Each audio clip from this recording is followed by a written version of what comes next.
Hello everyone, प्रेरणावर्स में आपका स्वागत है। तो आज हम पढ़ने जा रहे हैं क्लासिकल मैकेनिक्स का बहुत ही इम्पॉर्टेंट टॉपिक हैमिल्टन्स प्रिंसिपल, जो कि आपको एग्ज़ाम में 8 मार्क्स में दिखाई देगा।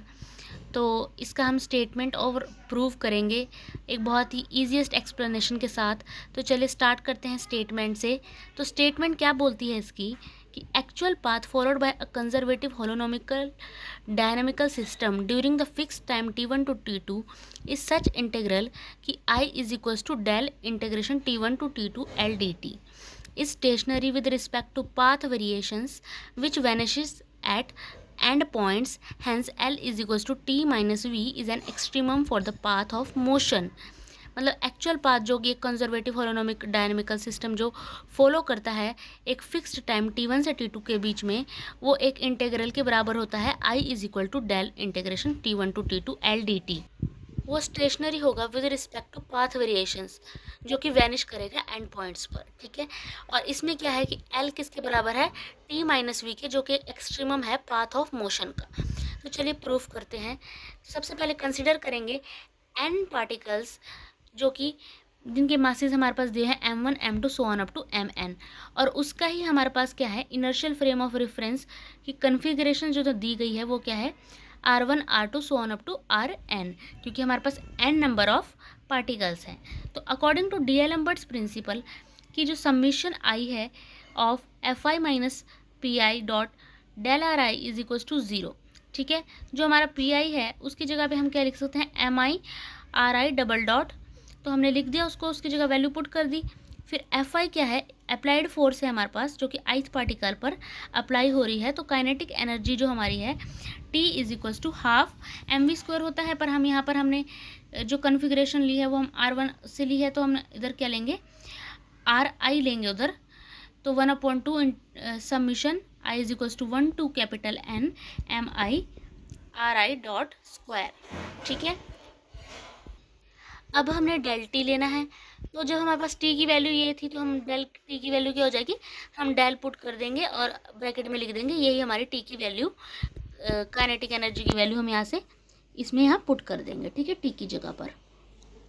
आगे फिर फर्दर हम इसको ले जाएंगे summation I is equals to 1 to लेकर n M I R I dot dot del R I, इसको हमने अलग अलग करके लिख देंगे। अब यहाँ देखेंगे D by D T summation I is equals to 1 to n M I R I dot dot del R I minus summation I is equals to 1 to M I R I dot del R I, ठीक है। अब del T की value करेंगे D by D T of summation I is equals to 1 to n M I R I dot dot del R I minus summation I is equals to 1 to n M I R I dot del R I is equals to zero. अब F I की value क्या थी M I R आई, तो अब हम यहाँ पे F I put कर देंगे, इसकी जगह पे हमने क्या करा एफ आई पुट कर दिया, ठीक है। फिर हम क्या करेंगे इस टर्म को हम इज इक्वल टू से इस साइड ले जाएंगे, लेफ्ट साइड ले जाएंगे राइट हैंड साइड से। तो अब ये यहाँ माइनस का था तो यहाँ ये प्लस का हो जाएगा, तो हमारे पास क्या बच जाएगा del T plus summation I is equals to 1 to n F I dot del R I is equals to D by D T of summation I is equals to 1 to n M I R I dot dot del R I, ठीक है। Integrate करेंगे इसको with respect to t from t1 to t2। ये देखिए हमने यहाँ पे integration की वैल्यू पुट कर दिया था t1 to t2, इधर t1 to t2, ठीक है। तो जो हमारी इसकी हमें इसमें लिमिट्स पुट करेंगे तो ये किसके बराबर आएगा, ये तो ज़ीरो के बराबर आ जाएगा हमारे पास, ठीक है। ये ज़ीरो आ गया हमारे पास, हमने इसको यहाँ लिख दिया। फिर हमने क्या देखा कि जो हमारा summation I is equals to 1 to n है F I dot del R I, वो किसके बराबर है माइनस डेल वी के, तो हमने इसकी वैल्यू यहाँ माइनस डेल वी पुट कर दी, ठीक है। देयरफॉर हमारे पास जो t1 to t2 है वो del T minus del V हो जाएगा of D T is equals to zero, ठीक है। तो हमने इन दोनों में से क्या करा डेल कॉमन ले लिया, ये डेल कॉमन लिया तो हमारे पास ये क्या है T minus V D T is equals to zero, ठीक है।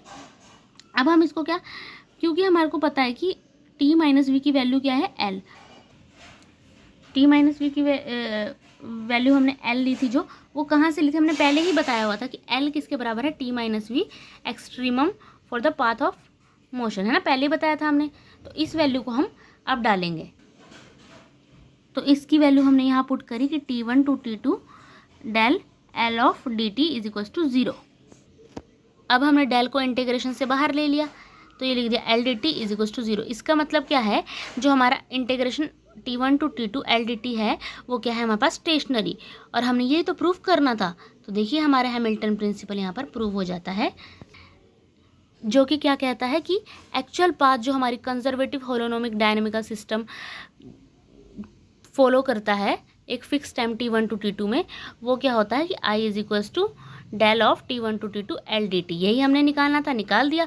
और वो क्या है, स्टेशनरी है with respect to path of variations, जो कि एंड पॉइंट्स पर वेनिश हो जाता है। और L की वैल्यूज़ में क्या होती है हमारे पास T माइनस V, जो कि extremum of the path of motion होता है।